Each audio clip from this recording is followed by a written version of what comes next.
Have you ever heard of what bloodletting is? It's pretty interesting. So, what is it? Well, back in the day, all the way up until the late 1800s, when people were sick, they would have their blood drained. Why would they do it? Well, they thought that there was a fluid imbalance. This was a medical theory. It was the theory of the four humors.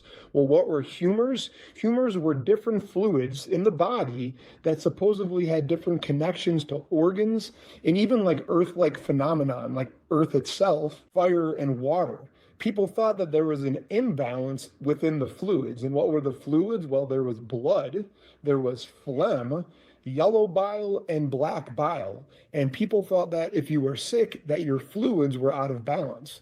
And when people would do this bloodletting, they might actually feel relief through the placebo effect or actually getting rid of iron. Still today, on rare occasions, they actually do drain blood from people if iron is high or to remove excess red blood cells.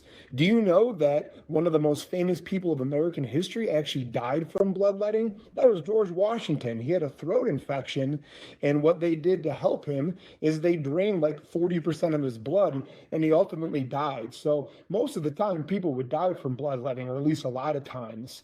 People back in the day, they weren't stupid. They were just ignorant to science. So yeah, they didn't understand germ theory. If you would go back to George Washington and bring up dinosaurs, he didn't know what dinosaurs were. Dinosaurs weren't even discovered until the 1800s. So yeah, so bloodletting, the draining of blood because of fluid imbalance, pretty interesting. Thank